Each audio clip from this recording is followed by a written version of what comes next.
Hello दोस्तों, welcome to the next part of our prelim question paper discussion series. और जैसा last video में हम डिस्कस कर रहे थे प्रीलिम जीएस 1 का पेपर 2022 का। सो हमने क्वेश्चन नंबर 16 तक डिस्कस कर लिया था। So without wasting any time let's discuss further question of prelim GS paper 1 2022 question paper. So जैसा क्वेश्चन नंबर 16 हमने डिस्कस कर लिया था, let's move further to question number 17। देखते हैं कैसा आया था। Question number 17 says consider the following statement: Attorney General of India and Solicitor General of India are the only officers of the government who are allowed to participate in the meeting of the Parliament of India. So again Attorney General और Solicitor General of India पे chapters है आपको लक्ष्मीकांत में। सो उसमें mention है, I had मतलब मुझे याद था कि अटॉर्नी जनरल के पास ये पावर होता है कि वो बैठ सकता है, पार्टिसिपेट कर सकता है meeting of parliament. Solicitor general के पास ये पावर नहीं होता है। So this statement was false. According to the constitution of India, attorney general of India submits resignation when the government which appoints him resigns. उसमें ये भी मेंशन है कि कॉन्स्टिट्यूशन में इतनी छोटी छोटी चीज़ें जनरली मेंशन नहीं होती हैं, और अटॉर्नी जनरल का रिजिग्नेशन एक तरह से कन्वेंशन है, कॉन्स्टिट्यूशन में स्पेसिफिकली मेंशन नहीं है। So this statement is also false. So इस केस में neither 1 neither 2 should be the right answer. So ये वाला क्वेश्चन ऐसा है कि कहीं दिमाग उमाग से नहीं है। अगर जिसने सिलेबस ठीक से पढ़ा होगा, पॉलिटी की बुक लक्ष्मीकांत अच्छे से पढ़ी होगी, वो ये क्वेश्चन कर पाएगा। So the idea of discussing this question paper is इसकी जो न्यू एंड एग्जिस्टिंग एस्पिरेंट्स हैं, दे गेट टू नो कि क्वेश्चन कैसे फॉर्म होता है, कहाँ से आता है, एंड मैं अपने एक्सपीरियंस के हिसाब से रिसोर्सेज शेयर करता रहूँगा, so that you also get to know कि ठीक है कैसे पढ़ाई किया होता तो यूपीएससी के प्रीलिम के क्वेश्चन सॉल्व हो पाते हैं। So question number 17 is done. Now let's move to question number 18। With reference to the writ issue by the court in India, consider the following statement. Again writ का भी chapter है polity में लक्ष्मीकांत में, और उसमें 5 रेट होते हैं जो कि सुप्रीम कोर्ट हाई कोर्ट दोनों इशू कर सकती है। उसके डिफरेंसेस हैं और उसके डिटेल्स हैं। सो वो चैप्टर जिसने पढ़ा होगा, so he will be able to answer this question. So let's discuss again. Mandamus will not lie against private organization unless it is interested with a public duty. ठीक है, लेट्स सी कि ठीक है ये आता है, ट्रू है false है नहीं पता। Mandamus will not lie against the company even though it may be government company. Mandamus generally writ होता है, और उसमें अगर सिलेबस में मुझे याद था कि अगर कोई भी कंपनी है, अगर प्राइवेट कंपनी है, अगर गवर्नमेंट के लिए काम कर रही है तो फिर उस पर भी मैंडेमस होगा, वरना ऐसे तो गवर्नमेंट सारा प्राइवेट कंपनी से काम करवा लेगी और सुप्रीम कोर्ट उसको फिर कोई ऑर्डर नहीं दे पाएगा। सो आई नो कि mandamus will not lie against the company even though it may be, तो ये स्टेटमेंट फॉल्स है। सी तो अगेन अगर मैं सर्टेनिटी से, मुझे ये चैप्टर मैंने पढ़ा था but it is not easy to मतलब remember everything from the chapter.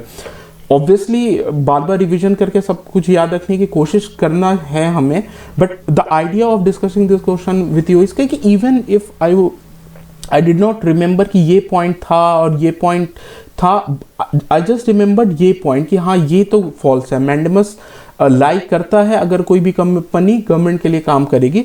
So C to I know कि सर्टेनली फॉल्स है, तो ये स्टेटमेंट कट गया मेरा, ये स्टेटमेंट कट गया, ये स्टेटमेंट कट गया और मेरा आंसर आ गया। सो यूपीएससी क्वेश्चन, कुछ क्वेश्चन ऐसे स्मार्टली भी हैंडल हो सकते हैं कि सिलेबस पढ़ा हो बट पूरा याद नहीं भी है, अगर थोड़ा भी उसका बेस यानी कि उसका जो जिस्ट है वो मतलब अगर जो कॉन्सेप्ट पढ़ा होगा। अल्टीमेटली मैंडेमस का कॉन्सेप्ट ये होता है कि सुप्रीम कोर्ट गवर्नमेंट को ऑर्डर देती है, वहाँ पे वी कमांड की अगर कोई काम नहीं कर रही है गवर्नमेंट और सुप्रीम कोर्ट फिर उसको ऑर्डर देती है, तो वहाँ पे मैंडेमस यूज़ करती है। मुझे ये पता है, अगर ये कॉन्सेप्ट मुझे पता है तो मुझे ये भी पता होगा कि अगर प्राइवेट कंपनी में गवर्नमेंट के लिए काम करेगी तो ऑब्वियसली सुप्रीम कोर्ट उसको ऑर्डर दे सकती है, वरना तो अल्टीमेटली सुप्रीम कोर्ट का इंटरवेंशन का सारा मैकेनिज्म ही फेल कर जाएगा। गवर्नमेंट अपना सारा काम प्राइवेट कंपनी से करवा देगी और बोलेगी देखो प्राइवेट कंपनी को तो तुम ऑर्डर दे नहीं सकते हो। लेकिन अगर प्राइवेट कंपनी अपना काम कर रही है तब तो सुप्रीम कोर्ट उसमें इन्वॉल्व नहीं होगा, लेकिन अगर वो गवर्नमेंट का काम कर रही है तब इन्वॉल्व होगी। सो that's why I always say कि सिलेबस पढ़ते वक्त concept is also very important. So ये याद रखना, and when we will discuss the when we will go through the syllabus we will focus on the concept part also. ठीक है। So now let's move further, question number 19 with reference to the Ayushman Bharat digital mission. Ayushman Bharat एक है, फिर Ayushman Bharat digital mission भी आया, consider the following. अब ये है जिसने, ये करंट अफेयर्स का पार्ट है जिसने आयुष्मान भारत पढ़ा होगा ही शुड नो दिस, और जिसने नहीं पढ़ा होगा फिर उसको नहीं आएगा क्वेश्चन, बट फिर भी अगर हल्का फुल्का सुन भी रखा होगा तो let's see if we can attempt this question और not. Private and public hospital must adopt it. देखो अगर आता है तो ये क्वेश्चन करना है, और जो मैं ट्रिक्स बताता हूं कि ठीक है इस तरह से वो तब करना होता है जब जो कि करना पड़ेगा अल्टीमेटली। ऐसा नहीं होगा कि यूपीएससी के पेपर में यू विल नो सर्टेनली कि 80-75 क्वेश्चन सर्टेनिटी से आते हो, वही 40-45 क्वेश्चन आएंगे, उसके बाद इस तरह से इन्फॉर्म्ड गेसेस करने पड़ेंगे, थोड़ा कैलकुलेटेड रिस्क लेना पड़ेगा। तो लेट्स सी इस क्वेश्चन में I will try to take calculated risk. So just understand कि मैं कैसे अप्रोच कर रहा हूँ, and you can form your own approach also, follow my approach also. अब है private and public hospital must adopt it. अब मुझे ये लग रहा है कि प्राइवेट एंड पब्लिक ऐसा कुछ नहीं है, आयुष्मान भारत डिजिटल अगर मिशन है, मस्ट अडॉप्ट इट वाला मान लो बहुत सारे रूरल एरियाज में है जहाँ अभी भी डिजिटल लिटरेसी उतनी नहीं है, तो वहाँ पे अगर मैंडेटरी कर देंगे तो it is difficult. So maybe this is false. As it aims to achieve universal health coverage, every citizen of India should be part of it ultimately. ये भी बहुत एक्सट्रीम सा स्टेटमेंट लग रहा है कि पूरी हर सिटीजन को ही इसका अल्टीमेटली पार्ट बनना है। अगर ऐसा होता तो इनफैक्ट जो आधार है वो भी आज के टाइम में वॉलेंट्री है। So it has seamless portability across the country। ठीक है, डिजिटल मिशन होगा तो पोर्टेबिलिटी होना चाहिए। तो अगर वैसे तो मैं क्वेश्चन छोड़ देता, लेकिन अगर फिर भी मुझे तुक्का मारना होता, सो मुझे ये लगता है कि ठीक है सबको अडॉप्ट करना ये फॉल्स लग रहा है, मुझे ये फॉल्स लग रहा है। आई would have gone with the third option कि ठीक है डिजिटल मिशन है तो it has seamless portability across the country. तो डिजिटल चीज़ों का वन ऑफ द एडवांटेज ये होता है कि इजीली मतलब एक जगह से दूसरी जगह ट्रांसफ़र हो सकती है डिजिटल चीज़ें कंपैरेटिवली फिजिकल चीज़ें का। तो ये statement appears to be correct, and these two statement चूँकि बहुत ही एक्सट्रीम है कि सभी को अडॉप्ट करना है या हर सिटीजन एक टाइम पे पार्ट होगा।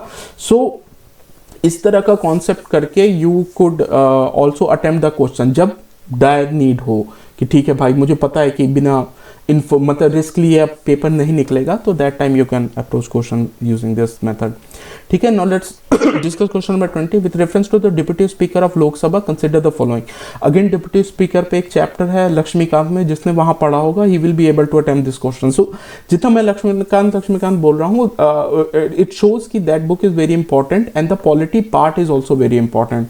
ठीक है, तो as per the rules and procedure and conduct of the business in the Lok Sabha, the election of the deputy speaker shall be held on such date as the speaker may fix। ठीक है, सही हो सकता है।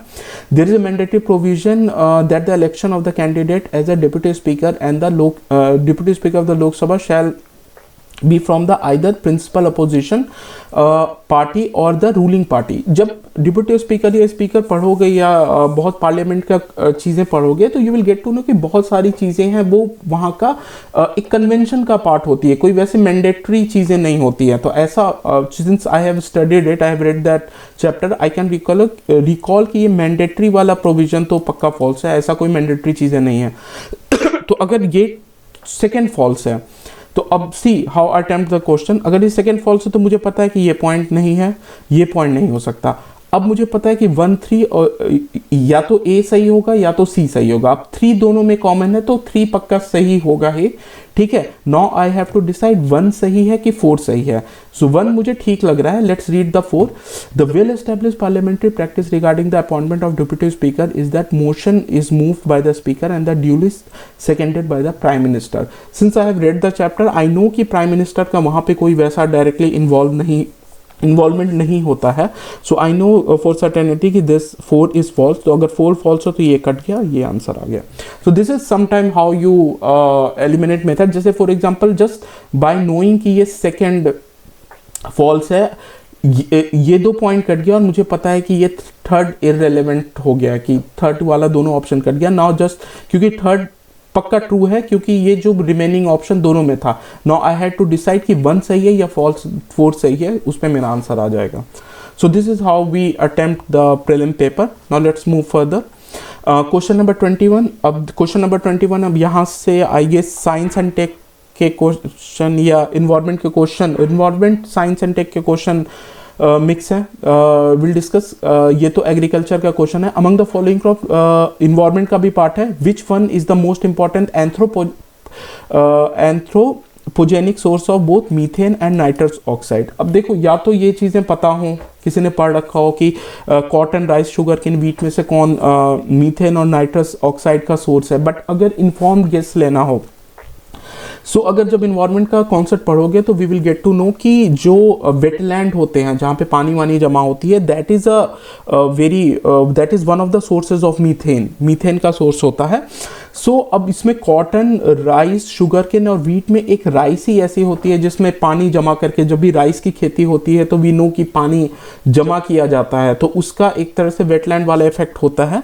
सो अगर मुझे इसमें answer लेना पड़ा तो I would have marked rice, क्योंकि जनरली राइस में ही बहुत पानी वानी लगता है और बहुत देर तक पानी स्टैंडिंग रहता है राइस के कल्टीवेशन में, तो that is one of the source of methane and nitrous oxide, क्योंकि wetland is a source of methane production. तो एंथ्रोपोजेनिक, बेसिकली एंथ्रोपोजेनिक कोई भी ह्यूमन एक्टिविटी को एंथ्रोपोजेनिक कहा जाता है। जैसे एंथ्रोपोजेनिक पॉल्यूशन जो हम कार से निकालते हैं वो पॉल्यूशन एंथ्रोपोजेनिक हो गया, और जो वॉल्केनो से निकलेगा वो नेचुरल पॉल्यूशन हो गया। ठीक है, सो इस तरह से अगर तुमको दूसरे भी कॉन्सेप्ट पता है तो उससे भी क्वेश्चन सॉल्व किए जा सकते हैं। जैसे तुम्हें पता है कि अच्छा वेटलैंड से मीथेन प्रोड्यूस होता है, इनमें एक राइस ही है जो एक तरह से वेटलैंड वाला सिचुएशन क्रिएट करता है, so we can guess. But इस तरह के कैलकुलेटेड रिस्क तभी लेने हैं जब, again I have already discuss, जब तुमको पता है कि बिना रिस्क लिए नहीं निकलेगा पीटी। ठीक है, system of rice intensification of cultivation in which alternate wetting and drying of the rice field is practiced result in।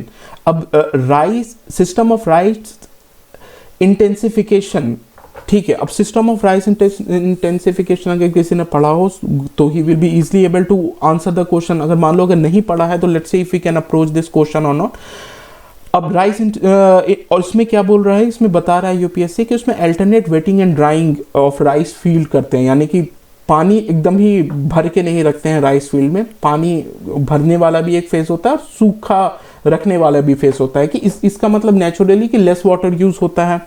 So reduce seed requirement, ये अनश्योर हूँ कि होता है कि नहीं होता है। रिड्यूस मीथेन प्रोडक्शन, अब जैसे हमें पता है कि वेटलैंड से मीथेन प्रोडक्शन होता है, तो कंटिन्यूसली अगर वेटलैंड रहेगा तो ज़्यादा मीथेन होगा, और चूंकि वेटिंग एंड ड्राइंग का स्पेल है तो जब ड्राई होगा तो उतना मीथेन प्रोडक्शन नहीं होगा, तो ऑब्वियसली रिड्यूस कर देगा ये मीथेन प्रोडक्शन।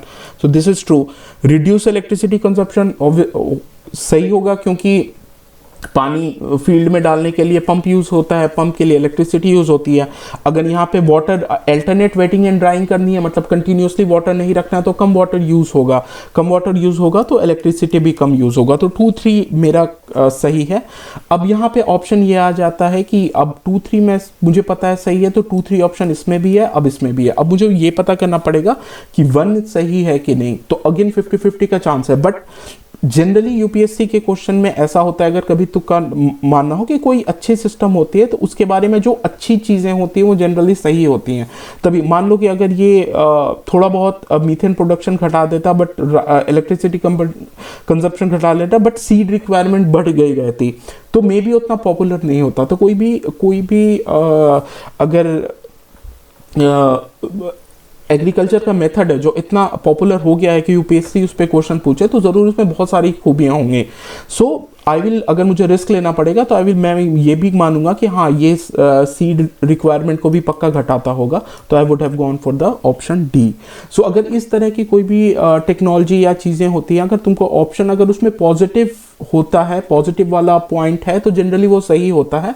बट अगेन ये इन्फॉर्म्ड रिस्क वाली बात है, बेस्ट रहेगा कि इतना लोग पढ़ ले कि सब कुछ आता हो, बट अगेन इतना पढ़ा नहीं जा सकता है humanly. So that's why I am discussing this question, so that you can get to know कि एग्जिस्टिंग जितना नॉलेज तुम्हें है, जितना नॉलेज तुमने पढ़ के गेन किया है, उसके बेसिस पर प्रीलिम कैसे अटेम्प्ट किया जा सकता है सक्सेसफुली। ठीक है। Question 23, let's see which one of the following lake of the West Africa has become dry and turn into desert. अब ये क्वेश्चन में कहीं दिमाग, अफ्रीका की बात है, इंडिया में कहीं दिमाग भी नहीं लग सकता है। न्यूज़पेपर में पक्का आया होगा, हिंदू में कहीं भी, क्योंकि एक लेक है, अगर ड्राई हो गया होगा तो इन्वायरमेंट में कभी डिस्कशन हुई होगी, किसी आर्टिकल में आया होगा। तो ये वाला क्वेश्चन ऐसा है कि अगर पता है तो पता है, नहीं पता है तो नहीं पता है, इसमें कुछ नहीं है, डायरेक्ट फैक्चुअल क्वेश्चन है। इफ़ यू नो दैट कि कौन सा वेस्ट अफ्रीका का लेक है जो कि ड्राई होकर डिजर्ट बन गया है, then you can answer this question, वरना स्किप इट, क्योंकि इसमें कोई वैसे दिमाग नहीं लग सकता, कहीं कॉन्सेप्ट नहीं लग सकता है। अगेन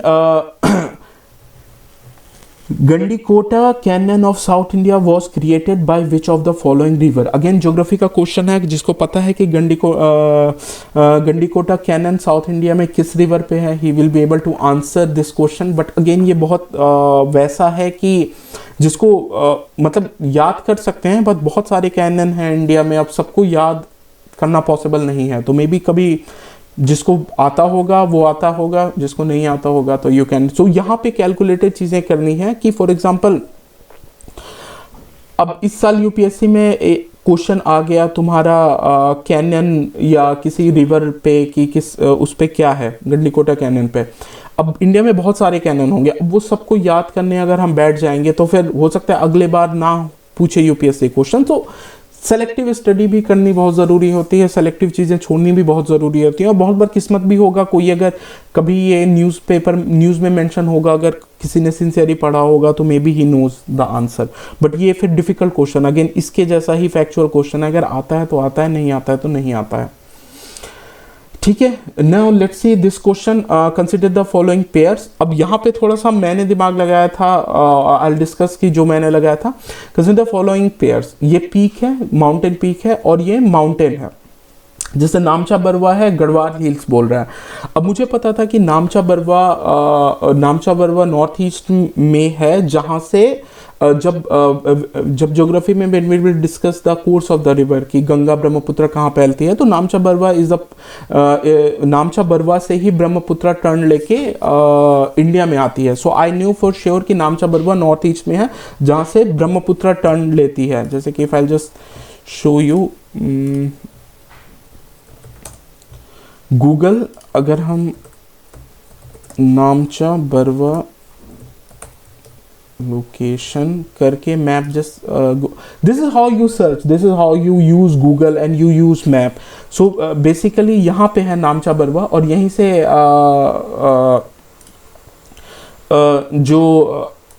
यहाँ पे है नामचा बरवा और ब्रह्मपुत्र यहाँ चाइना से फ्लो करके यहीं से टर्न लेके फिर इंडिया में एंटर करती है। तो ये मुझे पता था ज्योग्राफी का concept. So that's why I knew कि ये वाला जो नामचा बरवा वाला जो यहाँ वाला है, this is false, one false है मेरा। तो वन फॉल्स है तो ये कट गया, ये कट गया। अब लेकिन क्वेश्चन फंस गया, या तो 2 सही है या तो 3 सही है। अब लेट्स रीड 2। नंदा देवी कुमाऊं हिल, नंदा देवी पता है कुमाऊं हिल में, मतलब उत्तराखंड में ही है, और कुमाऊं हिमालयन भी कुमाऊं कुमाऊं है वो उत्तराखंड में ही है। आई नो दैट, तो आई नो कि this may be true. And Nokrek Sikkim Himalaya में नहीं है, और मुझे पता था Nokrek I think north east में और सिक्किम में नहीं है। But this I was not very certain, but this I was certain कि नंदा देवी भाई कुमाऊं हिल हिमालय में ही है। So I knew this for sure. So I was able to mark this question. So again वहाँ रिवर का मुझे नॉलेज पता था, तो मुझे नामचा बरवा का लोकेशन पता था। गढ़वाल मुझे पता है कि गढ़वाल कुमाऊं दोनों उत्तराखंड का पार्ट है। सो नामचा बरवा ये नहीं है, वहाँ से मैंने कर दिया कि भाई ये फॉल्स है। नंदा देवी मुझे पता था कि कुमाऊं हिल्स में है, so I know this true है। So that's why I was able to, this is how you attempt the UPSC question. ठीक है, conceptually. The term Levant, often heard in the news, roughly correspond to which of the following region? Again, when you will go through the UPSC syllabus, बहुत different region हमें सुनने को मिलेंगे। Just for example, Levant region basically होता है Mediterranean की eastern side, जो Syria वीरिया वाला रीजन होता है उसको लेवांत कहते हैं। और उस तरह से बहुत सारे रीजन्स होते हैं जो कि अल्टीमेटली तुमको पता होने चाहिए कि कौन सा कंट्री है। जैसे for example if I just go to the, if अगर मैं जस्ट यहाँ पे डिस्कस कर लेता हूँ region, political map of world, just go to it, कोई भी पहला वाला पेज खोल लेते हैं, यहाँ पे पॉलिटिकल मैप ऑफ वर्ल्ड है। So let's discuss this region, ठीक है। यहाँ पे मैं स्नैपिंग टूल करके लेट्स डिस्कस, ठीक है। तो मान लो ये political map of the world है, तो ये वाला रीजन जो यहाँ पे लेवांत रीजन होता है, ये बेसिकली मेडिटेरेनियन सी है, इसके ईस्टर्न वाला यहाँ का रीजन होता है। उसी तरह से दूसरे बहुत कुछ रीजन होते हैं जिनको इंपॉर्टेंट, जैसे मिडिल ईस्ट का भी बोलेंगे तो उसमें तुम्हारा ये सऊदी अरेबिया वाला रीजन आता है, ईरान भी आ जाता है, और आई गेस इजिप्ट भी आ जाता है। उसी तरह से कोई स्कैंडिनेवियन, ये बाल्कन कंट्री, बाल्कन रीजन मेरे ख्याल से ये वाला रीजन होता है। तो जैसे जैसे हिस्ट्री पढ़ोगे, ज्योग्राफी पढ़ोगे, you will get to know about the region. I am just discussing some of the region. उसी तरह से स्कैंडिनेवियन कंट्री, इन तीनों कंट्री को कहते हैं, नॉर्वे, स्वीडन, फिनलैंड। उसी तरह से इंडिया में ये जो बांग्लादेश ये वाला पूरा पार्ट है, इसको सब कॉन्टिनेंट कहते हैं। उसी तरह से ये जो म्यांमार, लाओस वाला, इसको इंडो चाइना कहते हैं। इंडो चाइना इंडिया चाइना नहीं होता, इंडो चाइना ये वाला रीजन होता है। उसी तरह से ये वाला रीजन होता है, ये साउथ ईस्ट एशिया का रीजन है। तो this is how there are the different regions in this world. So कभी न्यूज़ में उस रीजन को, जैसे कि कभी इधर का अरब का होता है, मिडिल ईस्ट करके न्यूज़ में रेफर कर देते हैं। उसी तरह से कभी ये सीरिया वाला रीजन जिस न्यूज़ में डिस्कस हो रहा होगा, तो वो उसको लेवांत कह के किया होगा, और जिसने भी पढ़ा होगा ही वुड हैव नोन कि इसको ईस्टर्न मेडिटेरेनियन रीजन की बात कर रहा है। So this is how you can, जैसे फॉर एग्जांपल अगर न्यूज़ पे पढ़ रहे हो उसमें लेवांट रीजन मेंशन है, सो यू शुड नो, मतलब you should be curious enough to search कि अच्छा भाई लेवांट रीजन कहाँ पे है। So let's move further. Consider the following country. Consider the following country: Azerbaijan,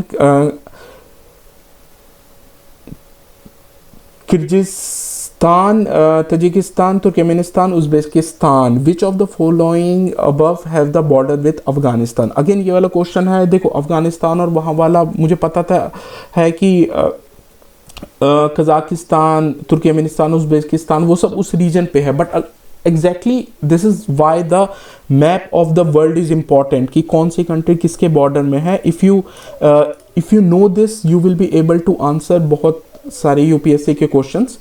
so that's why I am discussing map, knowing about the map. जब भी कोई news पढ़ो, just go through the map, देखो कि वो कंट्री कहाँ पे है, उसके आसपास की कंट्री कौन सी है। तो अगर जिसको याद होगा he would have been able to do this question easily. But मैंने ये क्वेश्चन कैसे अटेम्प्ट किया था, मुझे पता था कि कुछ दिन पहले ये आर्मेनिया और अजरबैजान की लड़ाई की न्यूज़ काफ़ी थी, और मुझे पता था टर्की ने अजरबैजान की मदद की थी। तो टर्की के बॉर्डर पे ही अजरबैजान था। तो आई नो कि टर्की यहाँ पे है, मतलब टर्की यहाँ पे है, और तो उसी के बॉर्डर पे है। तो अजरबैजान पक्का यहाँ होगा। आर्मेनिया का कॉन्फ्लिक्ट था, तो अफगानिस्तान से तो बहुत दूर है। तो दूसरी कंट्री, इफ़ आई नो कि maybe I was not sure कि तुर्कमेनिस्तान, उज़्बेकिस्तान दूसरे कंट्री बॉर्डर करते हैं कि नहीं करते हैं, बट आई वॉज सर्टेन कि अज़रबैजान तो पक्का नहीं करता है, बिकॉज वो टर्की के बॉर्डर पे है। सो आई न्यू कि ये नहीं है, तो इससे मेरा अपने आप ये वाला ऑप्शन एलिमिनेट हो गया और मेरा आंसर आ गया। So this is how sometime देखो, most of the time it is always advisable कि तुमको मैप याद रहे, बट बहुत बार यूपीएससी क्वेश्चन ऐसा फॉर्म करता है कि क्योंकि अजरबैजान और आर्मेनिया के कॉन्फ्लिक्ट बहुत ज़्यादा थी न्यूज़ में। सो अगर कोई भी इन्फॉर्म्ड सिटीजन, कोई भी कैंडिडेट होगा जो इस न्यूज़ को फॉलो कर रहा होगा और क्यूरियस एनफ होगा कि मैप देखे, तो ही वुड हैव नोन कि अजरबैजान टर्की के बॉर्डर पे है, तो वो अफगानिस्तान के बॉर्डर पे तो नहीं हो सकता। तो he would be successfully able to solve this question even अगर अफगानिस्तान के बॉर्डर की कंट्री उसका ना पता हो तो। ठीक है। So 27 question, let's discuss 28। With reference to India consider the following statement. Monazite is the source of rare earth. Again ये तुम ज्योग्राफी का भी पार्ट है, ज्योग्राफी का पार्ट है मिनरल्स का, तो उसमें मोनाजाइट के बारे में पढ़ोगे। हाँ, वो सोर्स होता है रेयर अर्थ मेटल का। Monazite contains thorium. हाँ, मोनाजाइट थोरियम कंटेन करता है, जो कि न्यूक्लियर वो है, रेडियो एक्टिव मटीरियल है। Monazite occurs naturally in entire Indian coast sand in India. The Indian government bodies, अब ये देखो, monazite occurs naturally in entire Indian coastal sand. देखो ये अगेन बहुत एक्सट्रीम स्टेटमेंट कि इंडिया के पूरे कोस्ट में, मतलब इंडिया का कोस्ट तो अंडमान निकोबार, लक्षद्वीप और इधर वेस्ट बंगाल, गुजरात सभी कोस्ट हो गए। तो ये एक बहुत एक्सट्रीम स्टेटमेंट है कि मॉनसून साइट सभी पूरे इंडिया, इंटायर इंडिया कोस्ट में ऑकर करता है, जो कि जनरली नहीं करता है। आई हैड रेड कि मेरे ख्याल से जो सदर्न स्टेट हैं, केरला, उड़ीसा, मतलब इस तरह के मतलब केरला, तमिलनाडु, इन सब के कोस्ट एरिया में करता है। सो अगर किसी को इसके बारे में बहुत नहीं भी पता होगा तो at least he will certainly know कि ये थर्ड वाला तो पक्का फॉल्स है, कि मतलब इंटायर इंडियन कोस्ट में कोई भी एक मिनरल है और वो जनरली नहीं होता है इंटायर, मतलब डिफरेंट कंपोजिशन होती है। अब सिलिका होता तब ऑब्वियसली सैंड सिलिका से बनता है तब तो होता है, बट यहाँ हम मोनाजाइट की बात कर रहे हैं जिसमें थोरियम होता है जो कि रेडियो एक्टिव मटेरियल होता है, और ऑब्वियसली वो रेयर अर्थ मेटल है तो इतना भी अबंडेंट नहीं होगा। So this is false. तो लेकिन अगर बस ये भी पता हो कि 3 फॉल्स है तो देखो ये पॉइंट कट गया, ये कट गया, ये कट गया, आंसर आ जाएगा। वरना अगर पता है कि ये तीनों सही है तो भी आंसर आ जाएगा। और जस्ट ये भी अगर दिमाग लगा लिया कि नहीं ये काफ़ी एक्सट्रीम स्टेटमेंट है, कि ऐसा तो नहीं हो सकता कि कोई भी एक मिनरल पूरे इंडियन कोस्ट पे मिल जाएगी। सो दिस इज हाउ यू, मतलब जब भी तुम ज्योग्राफी पढ़ते हो, मिनरल पढ़ते हो, we get to know about the location of the mineral. तो कोई भी जो भी थोड़ा सा बेसिकली सिंसियर स्टूडेंट होगा, ही नो कि कोई भी मिनरल हर जगह पे होना अल्टीमेटली एकदम एयर, ऑक्सीजन और दूसरी चीज़ें ना हो, बहुत रेयर होता है। तो इस तरह के extreme statement we can easily eliminate और जिससे हमारा आंसर आ जाता है। तो यूपीएससी बहुत बार इस तरह के भी क्वेश्चन करता है कि जस्ट तुम्हें चीज़ें पता होंगी, अगर तुमने कुछ मतलब अच्छे से पढ़ा होगा, चीज़ें रिकॉल कर सकते हो, you will be able to solve the question. Now let's discuss 29. In the northern hemisphere, the longest day of the year normally occurs in. Again ये वाला वो समर सोलिस्टिस और विंटर सोलिस्टिस वाली बात है कि कब छोटा दिन होता है, कब बड़ा दिन होता है, और जनरल ज्योग्राफी का पार्ट है। तो मुझे पता था कि जून में होता है और 22, 23 या 21-22 जून को होता है।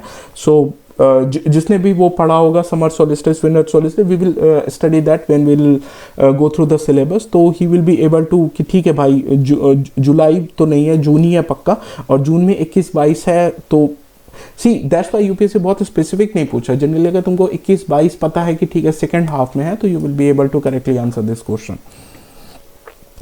No consider the following pair. अब ये वाला consider the following pair, wetland दिया है, उसका लोकेशन दिया है। होकेरा वेटलैंड पंजाब में है, रेणुका वेटलैंड हिमाचल प्रदेश में, रुद्रसागर लेक त्रिपुरा में है, सस्थम कोटा लेक तमिलनाडु में है। अब यहाँ पे दिस इज डिफिकल्ट क्वेश्चन। अब इसमें ऐसा नहीं है कि तुमको कोई एक भी ट्रू या फॉल्स पता होगा, you will be able to answer this question. अब यहाँ पे यूपीएससी इस साल ही देखा हूँ मैं इस तरह का पैटर्न क्वेश्चन, जिसमें जब तक तुमको सारे नहीं पता होंगे तब तक you will not be able to answer this question, जबकि पता होगा इस चारों में कौन सही है और कौन गलत भी है। अगर एक में भी डाउट होता है you won't be able to correctly answer this question, क्योंकि इसमें पूछा है कि कितने करेक्टली मैच है, कि एक करेक्टली मैच है, 2 करेक्टली मैच है, 3 करेक्टली मैच है या चारों करेक्टली मैच है। तो ultimately you have to know for surety कि भाई ये या तो एक सही है, या तो 2 सही है, या तो 3 सही है, या तो चारों सही है, then only you will be able to answer this question. So यहाँ पे ये इस वाले क्वेश्चन में पूरा नॉलेज है। अगर जिसको आता है, जिसने बहुत इंटरेस्ट होगा, जिसने सारे वेटलैंड इंडिया के याद कर रखे होंगे, he will be able to answer this question. जिसने नहीं याद किए होंगे, he won't be able to answer this question. But यहाँ पे उन कैंडिडेट्स को एडवांटेज हो जाएगा जिनको याद करने में कोई दिक्कत नहीं है। तो जो भी सिलेबस है, जो भी वेटलैंड है, सब रट लो, तो इस तरह के क्वेश्चन इजीली हो जाएंगे। लेकिन जो दूसरे कैंडिडेट हैं जिनके पास ऐसी सुपर पावर नहीं है, उनके लिए आई विल सजेस्ट कि अवॉइड करो। इस तरह के क्वेश्चंस होंगे जो which we have to leave अगर नहीं आते हैं। अगर आते हो तो अच्छा ही है, क्योंकि इसमें कोई दिमाग नहीं है। सिंपली अगर आता है तो आता है, नहीं आता है तो नहीं आता। ठीक है। Now consider the following, Aarogya Setu, CoWIN, DigiLocker, दीक्षा। ये सारे जिसने भी गवर्नमेंट के इनिशिएटिव्स हैं, अलग अलग चीज़ें गवर्नमेंट लॉन्च करती है। सो अगर जिसने भी पढ़ा होगा, जो भी करंट अफेयर से होगा, he know about all these things. जैसे CoWIN, DigiLocker, Diksha study portal है, डिजी लॉकर आपको डॉक्यूमेंट करने के लिए के टाइम पे है। ये दोनों हमारा हेल्थ के लिए है, ये कोविड से रिलेटेड है। सो अब now the UPSC asking which of the above the is built on top of a open source digital platform. तो अब यहाँ पे जो भी टेक्निकल बंदे होंगे, जिनको थोड़ा बहुत साइंस मतलब टेक्नोलॉजी के बारे में पता है, उनको पता होता है कि ओपन सोर्स ऐसी चीज़ें होती हैं जो कि फ्री होती हैं। मतलब ओपन सोर्स ऐसे सोर्स होते हैं जिसपे किसी का मतलब प्रोप्राइटी नहीं होता, मतलब उस पर किसी का लाइसेंसिंग नहीं होता, कोई भी उस पर चेंजेस कर सकता है और अपना वर्जन रिलीज कर सकता है। जस्ट फॉर एग्जांपल अगर मैं विंडोज़ की बात करूँ तो विंडो माइक्रोसॉफ्ट का वो है, लाइसेंस्ड है। अगर उसमें तुम कल को कुछ चेंज करके अपना नया विंडो लॉन्च करना चाहोगे तो you can not do it. जबकि उबुंटू या तुम्हारा यूनिक्स बेस्ड जो ऑपरेटिंग सिस्टम होता है, विंडो बेस्ड लाइसेंस है, यूनिक्स बेस्ड ओपन सोर्स पे होते हैं, तो उसमें कोई भी चेंजेस करके अपना खुद का ऑपरेटिंग सिस्टम लॉन्च कर सकता है। सो जो भी न्यूज़ फॉलो करता होगा गवर्नमेंट का follow, he will know, he would have known कि अब गवर्नमेंट जनरली कॉस्ट सेव करने के लिए, और जस्ट कॉस्ट सेव करने से ज़्यादा एक तरह से कोई भी टेक्नोलॉजी जब ओपन सोर्स रहती है तो उसमें बहुत इनोवेशन होता है, क्योंकि कोई भी उसमें अपना इनपुट दे सकता है। सो उसके लिए गवर्नमेंट जनरली अपने सारे जो एक तो लाइसेंस का भी चक्कर नहीं पड़ता है, इनोवेशन भी होता है, एक्सेसिबल भी होता है। गवर्नमेंट अपने जितने भी ये सारे ऐप्स हैं उनको ओपन सोर्स पे ही रखती है। तो आई नो कि ये चारों ओपन सोर्स पे बने हैं, तो this is the right answer. तो this is how, for example, this is what the curious, this is technology और साइंस अब बहुत इंटीमेट पार्ट हो गया है आवर लाइफ का। अब कोई भी स्टूडेंट ये नहीं कह सकता अरे ये तो साइंस टेक्नोलॉजी से रिलेटेड चीज़ें हैं। अब हम मोबाइल यूज़ करते हैं, so you have to know about all this terms, open source क्या होता है, प्लेटफॉर्म्स क्या हैं, ठीक है। सो जैसे कि कभी आरोग्य सेतु के बारे में अगर तुम पढ़ रहे हो, सो उसके वो क्या है, किस लिए यूज़ होता है, वो तो पढ़ना ही है। उसके अलावा अगर वो ऐप है, so you should no a bit of इनकी किसने बनाया और एटलीस्ट किस टेक्नोलॉजी पे बना है, ओपन सोर्स है, क्लोज सोर्स है, ओपन सोर्स है, लाइसेंस किसी सोर्स पे बना हुआ है। सो this is how I attempted this question. Now let's discuss next question. With reference to the Web 3.0, consider the following. अब जिसको भी टेक्नोलॉजी में इंटरेस्ट होगा, साइंस एंड टेक का चीज़ें जर्नल्स पढ़ता होगा, उसको पता होगा वेब 3.0 का कॉन्सेप्ट आ रहा है, जो कि ब्लॉकचेन से ये क्या पता ब्लॉकचेन से रिलेटेड है। ब्लॉकचेन सेम टेक्नोलॉजी है जो कि बिटकॉइन में यूज़ होती है। तो अगर कोई भी बंदा बिटकॉइन, इतना फेमस हुआ है बिटकॉइन, अभी रिसेंटली सब लोग पैसे कमा रहे थे, अभी सबके पैसे जा रहे हैं, तो जो भी एक क्यूरियस सिटीजन होगा, जो भी एक वेल अवेयर माइंड होगा, वो इस तरह की चीज़ों में क्यूरियस होगा, उसको वो बिटकॉइन के बारे में पता करेगा। अगर बिटकॉइन के बारे में पता होगा तुम्हें, तो पता होना चाहिए कि तुम्हें क्यूरियोसिटी होनी चाहिए कि अच्छा बिटकॉइन किस टेक्नोलॉजी पे काम करता है, क्यों नहीं बिटकॉइन का पैसा कोई भी अपने पास ले सकता है। सो जिसने भी, और फिर then you will know about that blockchain technology, और फिर जब Web.3 के बारे में पढ़ोगे, so you will know that it is based on that blockchain technology. So let's say Web.3 technology enables people to control their own data. हाँ, control कर सकते हैं डेटा, ज़्यादा कंट्रोल, क्योंकि डिसेंट्रलाइज डेटा रहता है। In Web 3.0 world there can be blockchain based social network. सही बात है, ब्लॉकचेन सोशल नेटवर्क भी हो सकता है। और क्योंकि Web 3.0 ब्लॉकचेन बेस्ड टेक्नोलॉजी पे ही ऑपरेट करेगा। Web 3.0 is operated by user collectively rather than corporation. तो जिसको भी ब्लॉकचेन टेक्नोलॉजी के बारे में पता होगा, बिटकॉइन के बारे में पता होगा, ही नो उसकी ब्लॉकचेन टेक्नोलॉजी इसी तरह से काम करता है कि जितने भी यूजर होते हैं वो कलेक्टिवली उसका डेटा ओन करते हैं। कोई भी एक सेंट्रल अथॉरिटी नहीं होती है जो कि डेटा को कंट्रोल करती है। सो ही विल नो कि this is also true, this is also true, so all these things are true. So this is how, see while discussing the question I just wanted to know कि इस तरह के अगर कोई नया technology है, जैसे कि बिटकॉइन आए, तो as a curious you have to be curious enough to know, अरे इतने लोग बिटकॉइन यूज़ कर रहे हैं, क्या है बिटकॉइन, सो उसके बारे में पता कर लिया। फिर अब चूंकि वो टेक्नोलॉजी पे बात करता है और तुमको पता है आज की दुनिया टेक्नोलॉजी पे चल रही है, तो you should be curious enough to know कि क्या टेक्नोलॉजी है।